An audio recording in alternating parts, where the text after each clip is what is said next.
Hello दोस्तों, आपका एक बार फिर से स्वागत है डीएलएड फर्स्ट सेमेस्टर की मैथ क्लास में। और ये 9वीं क्लास है। इससे पहले आप सभी लोग 8 क्लासें देख चुके हैं और जिन लोगों ने नहीं देखी हैं वो लोग यूट्यूब पर प्लेलिस्ट में जाकर देख सकते हैं। और जो लोग पहली बार चैनल पर आए हैं और पहली बार वीडियो देख रहे हैं, कृपया वो लोग चैनल को सब्सक्राइब कर लें। और ज़्यादा टाइम ना वेस्ट करते हुए देखते हैं आज की क्लास का जो फर्स्ट क्वेश्चन दिया गया वो क्या दिया गया। तो देखिए, फर्स्ट क्वेश्चन कह रहे हैं विषम प्राकृत संख्याएं किसे कहते हैं। तो ये पिछली क्लास में आपको बताया था, सम विषम दोनों के बारे में बताया था। ठीक है, सम संख्याओं के बारे में भी बताया था और विषम संख्याओं के बारे में भी बताया था। तो यहाँ पे हम लोग डायरेक्ट देखेंगे विषम संख्याएं। समझे? तो विषम संख्याओं की जो डेफिनेशन होती है, तो हम यहाँ पे लिख रहे हैं कि जो संख्याएं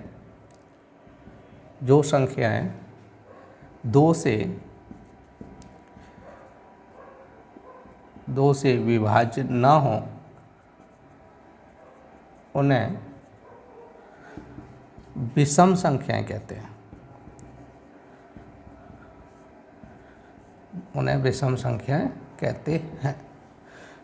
देखिए, विषम संख्या का मतलब क्या होता है कि जो संख्याएं दो से विभाज्य ना हो, दो से मतलब पूर्णतः विभाज्य ना हो। ठीक है, तो उसको हम लोग क्या कहते हैं, विषम संख्याएं कहते हैं।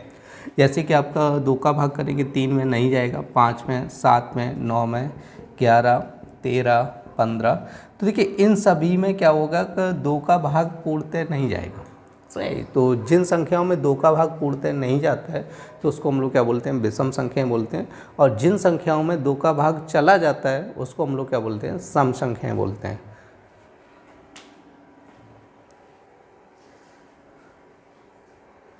देखिए, नेक्स्ट क्वेश्चन क्या कह रहा है। कह रहे हैं कि एक दुकानदार के पास कह रहे हैं कि 60 कप थे, कह रहे हैं कि 40 कप बिक गए, तो कुल कितने प्रतिशत कप बिके। तो हमें परसेंटेज पूछ रहा है कि कितने परसेंट कप बिके।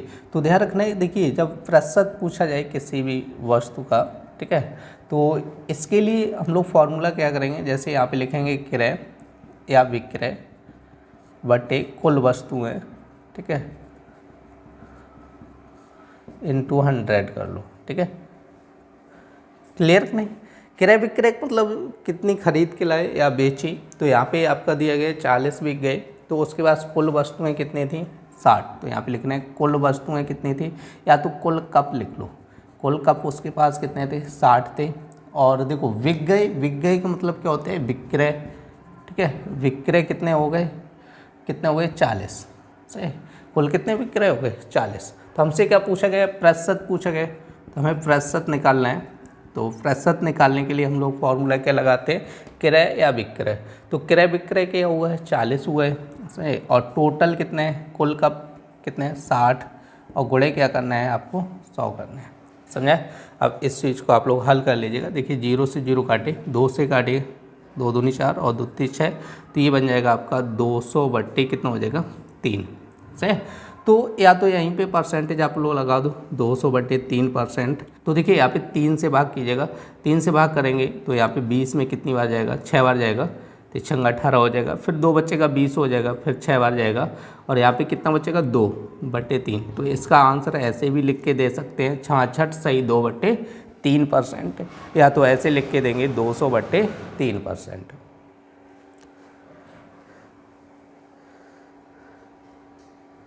देखिए, नेक्स्ट क्वेश्चन क्या कह रहा है। कह रहे हैं कि एक गांव में महिलाओं की संख्या कह रहा है 4a + 3ab + 2b² तथा कह रहा है पुरुषों की संख्या कह रहा है 5ab + 2b² - 6c है। कह रहे हैं कि पुरुषों की संख्या महिलाओं की संख्या से कितनी अधिक है। सही। तो देखिए, इस टाइप से क्वेश्चन है, यदि एग्जाम में पूछा जाता है तो आप लोग कैसे करना है। तो सबसे पहले यहाँ पे मान लीजिएगा, एक उदाहरण लेके आपको समझा रहा हूँ। जैसे मान लो आपके पुरुषों की संख्या यहाँ पे कहीं पे दी गई है, आपसे बोला गया पुरुषों की संख्या कितनी है, 80 मान लो। ठीक है, पुरुषों की संख्या कितनी है, 80 है। और बोल दी जाए यहाँ पे जहाँ पे पुरुषों की संख्या 80 है, वहाँ पे महिलाएं कितनी हैं, ठीक है, महिलाएं 30 है। तो अब आपसे बोला जाए कि ये बताओ पुरुषों की संख्या महिलाओं से कितनी ज़्यादा है। सही, कि पुरुषों की संख्या जो है ना महिलाओं से कितनी ज़्यादा है। तो आप लोग कैसे निकालोगे, सही, दो घटा दोगे, पुरुषों की संख्या में से क्या करोगे, महिलाओं की संख्या को घटा दोगे, यही तो करोगे सीधा सीधा। समझे ना। तो पुरुषों में से क्या करोगे, महिलाओं की संख्या घटा दोगे और आप लोग बता दोगे कि यहाँ पे पुरुष कितने ज़्यादा हैं, 50 पुरुष ज़्यादा है। समझे। और वही चीज़ हम लोग यहाँ पे करने वाले हैं। समझ आया। तो देखते हैं इसको कैसे सॉल्व करना है। तो देखिए सबसे पहले लिखिएगा महिलाओं की संख्या, महिलाओं की संख्या। तो महिलाओं की संख्या कितनी दी गई, तो लिख लीजिएगा 4a + 3ab + 2b², ठीक है। और उसके बाद कह रहे हैं कि पुरुषों की संख्या, पुरुषों की संख्या, तो पुरुषों की संख्या कितनी दी गई है 5ab + 2b² - 6c। तो हमसे कह रहे हैं कि पुरुषों की संख्या जो है महिलाओं की संख्या से कितनी अधिक है, सही। तो पुरुषों की संख्या पूछी गई कि महिलाओं की कंपेयर में कितनी अधिक है। तो हम लोग क्या करेंगे, तो यहाँ पे लिख लो अधिक पुरुषों की संख्या, मतलब महिलाओं के कंपेयर में, ठीक है, पुरुषों की संख्या पूछी गई कि कितनी होगी। तो अब आप लोग को तो करना क्या है, पुरुषों की संख्या में से हम लोग क्या करेंगे महिलाओं की संख्या को घटा देंगे। तो यहाँ पे पुरुषों की संख्या लिखूँ कितनी है 5ab + 2b² - 6c माइनस, समझे। पुरुषों की संख्या में से क्या करेंगे महिलाओं की संख्या को घटाना है। तो यहाँ पे महिलाएं कितनी हैं आपकी 4a + 3ab + 2b², क्लियर नहीं। तो पुरुषों की संख्याओं में से हम लोग क्या करेंगे महिलाओं की संख्या को घटा देंगे, तो क्या पता चलेगी कि जितने भी अधिक पुरुष हैं। तो अब आप लोग समझ गए हैं, बहुत सारे क्वेश्चन लगा चुके हैं हम लोग। तो यहाँ पे देखिए जो कोष्टक लगा है, कोष्टक के आगे क्या है माइनस चिन्ह आ गया, तो इसका हम लोगों को क्या करना पड़ेगा अंदर मल्टीप्लाई करना पड़ेगा। तो देखते हैं इसको, ये तो ऐसे ही रहेगा 5ab + 2b² - 6c, सही। ये संख्या ऐसी रहेगी, समझे, क्योंकि इसके आगे माइनस चिन्ह लगा है तो इसका अंदर मल्टीप्लाई करना पड़ेगा। तो यहाँ पे मल्टीप्लाई करेंगे तो देखो ये बन जाएगा -4a, क्योंकि गुणा करेंगे तो चिन्ह बदलेंगे। तो ये प्लस का है तो ये भी कैसा हो जाएगा -3ab, सही। और ये भी प्लस का है तो ये क्या हो जाएगा -2b², सही।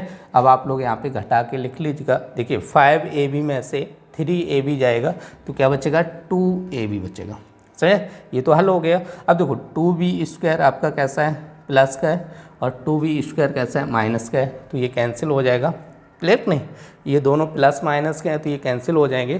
तो बचा क्या आप देखो यहाँ पे -6c बचा और माइनस का 4a, क्लियर है। यही हमारा क्या हो गया आंसर हो गया।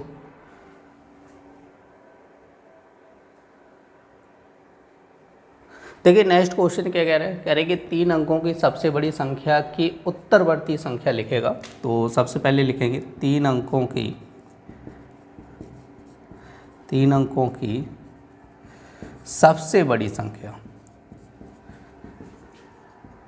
देखिए 3 अंकों की सबसे बड़ी संख्या क्या होगी, तो आपके 3 बार 9 बना लो, समझे। और ये चीज़ आपको बता चुके हैं। अब हमसे कह रहे हैं कि 3 अंकों की सबसे बड़ी संख्या की उत्तरवर्ती संख्या पूछी गई है। क्या पूछी गई, उत्तरवर्ती संख्या बताइएगा, ठीक है।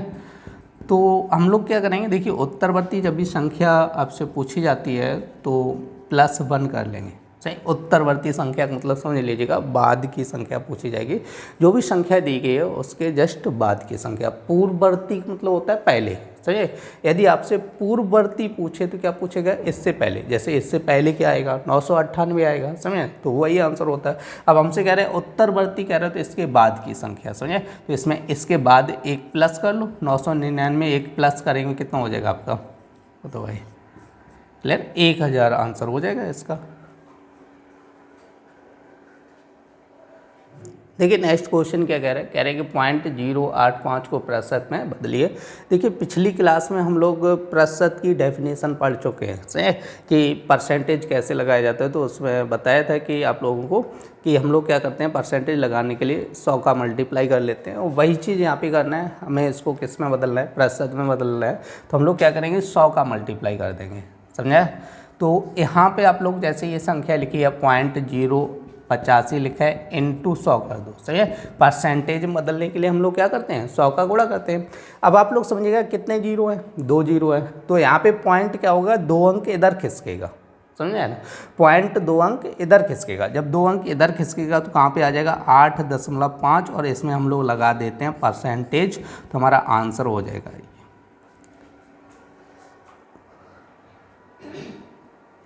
देखिए नेक्स्ट क्वेश्चन क्या कह रहा है, कह रहा है कि 15 के अभाज्य गुणनखंड लिखिए। तो हमसे पूछा गया 15 के अभाज्य गुणनखंड, 15 के अभाज्य गुणनखंड। तो देखिए 15 के आप लोग फैक्टर बना लीजिएगा। तो देखिए 3 से भाग जाएगा, 3 × 5 = 15, फिर 5 से जाएगा 1। तो देखिए अब तो भाग जाएगा नहीं, तो यहाँ पे कितनी बार भागे, 3 और 5 से गया, तो यहाँ पे 3, 5 इसके क्या हो जाएंगे, अभाज्य गुणनखंड हो जाएंगे, और यही हमारा क्या हो जाएगा, आंसर हो जाएगा। देखिए नेक्स्ट क्वेश्चन क्या कह रहा है, कह रहा है कि 350 का 10% कितना होगा। तो आपका पूछे गए 350 का 10% पूछा गया, तो 350 का 10%, समझे। तो क्या करना होता है, 350 × 10/100, समझे। ये 0 से 0 और इस 0 से इसको काट दीजिएगा, तो यहाँ पे कितना बचा, 35 बचा। तो इसको 350 का 10% कितना हो जाएगा, 35। देखिए नेक्स्ट क्वेश्चन क्या कह रहा है, कह रहा है कि आयत किसे कहते हैं। तो देखिए सबसे पहले आयत देख लीजिएगा आप लोग। आयत क्या होता है, जिसकी आमने सामने की भुजाएं क्या होती हैं, बराबर होती है। जैसे ये भुजा होगी इसके बराबर, और ये वाली जो भुजा होगी वो इसके बराबर होगी, समझे ना। आयत में क्या होता है कि आमने सामने की भुजाएं आपस में क्या होती हैं, बराबर होती हैं, और प्रत्येक कोण क्या होता है, 90 डिग्री। जैसे ये एंगल कितने डिग्री का है, 90 डिग्री का, और ये भी एंगल कितने डिग्री का होगा, 90 डिग्री का होगा, ध्यान रखना है। तो आयत में क्या होता है कि आमने सामने की भुजाएं कैसी होती हैं, बराबर होती हैं, और प्रत्येक कोण कितने डिग्री का होता है, 90 डिग्री का होता है। तो अब हम लोग डेफिनेशन देखते हैं आयत की। तो यहाँ पे लिखना है, वह है चतुर्भुज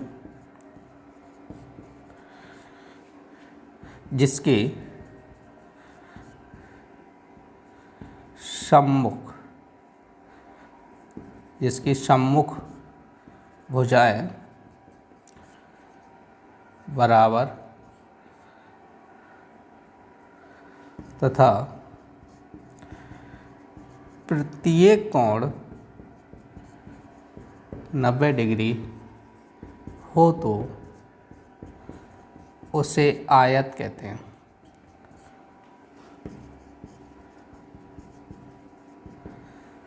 तो देखिए यहाँ से याद रखने के, जो आयत होता है उसकी आमने सामने की भुजाएं क्या होती है, बराबर होती है। जैसे ये भुजा इसके बराबर होगी और ये भुजा इसके बराबर होगी, और प्रत्येक कोण कितने डिग्री का होगा, 90 डिग्री का होगा। वही चीज़ हमने यहाँ पे लिख ली, वह है चतुर्भुज जिसकी सम्मुख भुजाएं क्या होती हैं, बराबर। सम्मुख का मतलब होता है कि आमने सामने की भुजाएं क्या होती हैं, बराबर होती हैं, और प्रत्येक कोण कितने 90 डिग्री का हो, तो उसे हम लोग क्या कहते हैं, आयत कहते हैं। देखिए नेक्स्ट क्वेश्चन क्या कह रहा है, कह रहा है कि समांतर चतुर्भुज की 3 विशेषताएं बताइए। तो समांतर चतुर्भुज की 3 विशेषताओं की बात कर रहा है। तो यहाँ पे सबसे पहले आप लोग समांतर चतुर्भुज देख लीजिएगा किस टाइप से बनता है, इस टाइप से बनता है, और ये इसके विकर्ण होते हैं, समझे। तो हमसे 3 विशेषताओं की बात करता है तो समांतर चतुर्भुज। तो यहाँ पे हम लोग 3 विशेषताएँ लिखेंगे। तो सबसे पहले ये विशेषताएं हो जाएंगी कि जो समांतर चतुर्भुज होता है उसकी आमने सामने की भुजाएं कैसी होती हैं, बराबर होती हैं।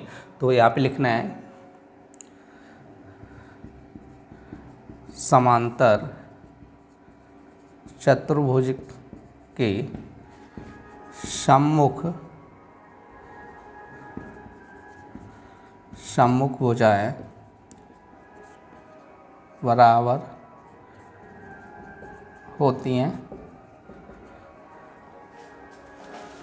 देखिए दूसरी विशेषता लिखनी है कि समांतर चतुर्भुज, पहले तो ये हो जाएगी समांतर चतुर्भुज की सम्मुख भुजाएं क्या होती हैं, बराबर होती है, आमने सामने की। जैसे ये भुजा इसके और ये भुजा इसके बराबर हो जाएगी। दूसरी विशेषता ये होती है इसके सम्मुख कोण भी क्या होते हैं, आपस में बराबर होते हैं। सम्मुख कोण का मतलब ये होता है आमने सामने कोण। जैसे ये वाला एंगल इसके बराबर होगा और ये वाला जो एंगल होगा वो इसके बराबर होगा, समझे। सम्मुख कोण भी कैसे होते हैं, बराबर होते हैं, समझे। सम्मुख भुजाएं भी बराबर होती हैं समांतर चतुर्भुज के, और सम्मुख कोण भी कैसे होते हैं, बराबर होते हैं। तो वही चीज़ लिखना है यहाँ पर। दूसरा पॉइंट, समांतर चतुर्भुज के सम्मुख कोण बराबर होते हैं। सम्मुख कोण क्या होते हैं, बराबर होते हैं। कोण भी कैसे होते हैं, बराबर होते हैं।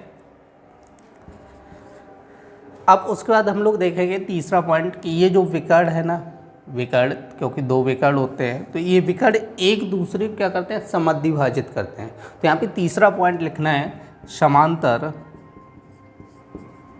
समांतर चतुर्भुज के विकर्ण एक दूसरे को समद्विभाजित करते हैं। देखिए समांतर चतुर्भुज की 3 विशेषताओं की बात कर रहा था क्वेश्चन में, तो यहाँ पे चित्र में आप लोग देख लीजिए। पहली तो ये हो जाएगी कि समांतर चतुर्भुज की जो सम्मुख भुजाएं होती हैं, वो आमने सामने की जो भुजाएं होती हैं वो क्या होती हैं, आपस में बराबर होती हैं। उसका दूसरी ये हो जाएगी कि इसके सम्मुख कोण आपस में क्या होते हैं, सम्मुख का मतलब होता है आमने सामने कोण, जैसे ये कोण इसके बराबर हो जाएगा और ये वाला कोण इसके बराबर। आमने सामने के कोण भी क्या होते हैं, बराबर होते हैं। दूसरा पॉइंट हो जाता है। तीसरा पॉइंट क्या होता है कि समांतर चतुर्भुज के विकर्ण एक दूसरे के क्या होते हैं, समद्विभाजित करते हैं। सही, समद्विभाजित मतलब जैसे ये विकर्ण मान लो, एक विकर्ण ये, अब यहाँ से क्या किया कि ये विकर्ण आया तो इसको क्या किया, इसको समद्विभाजित किया, 2 बराबर भागों में क्या किया, इसने बांट दिया। इसको बोला जाता है समद्विभाजित करते हैं। समझाया? तो जैसे ये मान लो ये विकर्ण है और ये विकर्ण इसको क्या कर रहा है, ये इस विकर्ण को ये क्या कर रहा है, 2 बराबर भागों में बांट रहा है। वैसे ही इसको भी देखेंगे, ये जो विकर्ण है इसके माध्यम से क्या हो रहा है, 2 बराबर भागों में बांटा जा रहा है। तो इसको बोला जाता है समद्विभाजित करते हैं।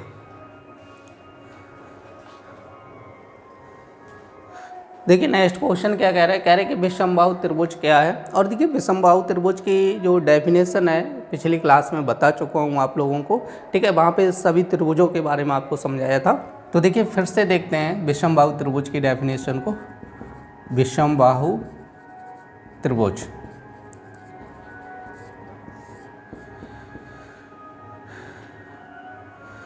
तो यहाँ पे लिखेंगे वह त्रिभुज जिसकी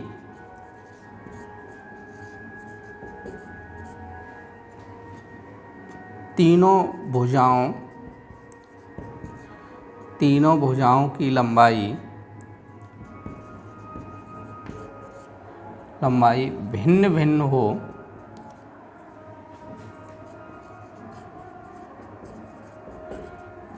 हो, उसे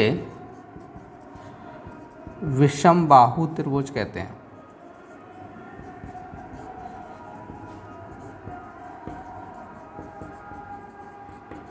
सुने? तो देखिए विषमबाहु त्रिभुज की डेफिनेशन क्या है कि वह त्रिभुज जिसकी तीनों भुजाओं की लंबाई कैसी हो, भिन्न भिन्न हो। भिन्न भिन्न का मतलब होता है तीनों भुजाओं की लंबाई कैसी होनी चाहिए, अलग अलग होनी चाहिए, समान नहीं होनी चाहिए। जैसे यहाँ पे एक त्रिभुज जैसे मैं बना के दे रहा हूँ आप लोगों को, जैसे मान लो 5 है, 6 है, 7 है, ठीक है, ऐसे करके दे दी। अब 3 भुजाएं होती हैं त्रिभुज में, तो इसकी लंबाई कितनी है, 5 सेंटीमीटर मान लो, इसकी 6 और इसकी 7 सेंटीमीटर है। तो यहाँ पे तीनों भुजाओं की लंबाई अलग अलग है ना, तो इसको हम लोग क्या बोलेंगे, विषमबाहु त्रिभुज बोलेंगे। समझा? और समबाहु त्रिभुज और होता है, समबाहु त्रिभुज में क्या होता है कि तीनों भुजाओं की लंबाई, ठीक है, एक होता है समबाहु। समबाहु में आप लोगों को बताया था कि तीनों भुजाओं की लंबाई कैसी होती है, समान होती है। समझे? तीनों की लंबाई क्या होती है, समान होती है। और एक होता है समद्विबाहु। समद्विबाहु त्रिभुज में आप लोगों को बताया था कि 2 भुजाओं की लंबाई कैसी होती है, समान होती है। समझे? जहाँ पे 2 भुजाओं की लंबाई क्या होगी, समान होगी, उसको बोला जाता है समद्विबाहु। जहाँ पे तीनों भुजाओं की लंबाई समान होगी उसको हम लोग क्या बोलेंगे, समबाहु बोलते हैं। और जहाँ पे तीनों भुजाओं की लंबाई कैसी होगी, भिन्न भिन्न होगी, समान नहीं होगी, मतलब बराबर नहीं होगी तीनों भुजाओं की लंबाई, तो उसको हम लोग क्या बोलते हैं, विषमबाहु त्रिभुज बोलते हैं।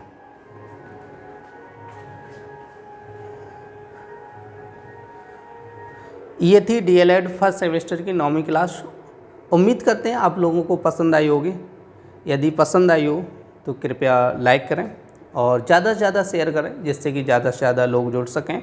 और जिन लोगों ने अभी तक चैनल को सब्सक्राइब नहीं किया है, कृपया वो लोग चैनल को सब्सक्राइब कर लें। फिर मिलते हैं ऐसी नेक्स्ट क्लास में, तब तक के लिए धन्यवाद।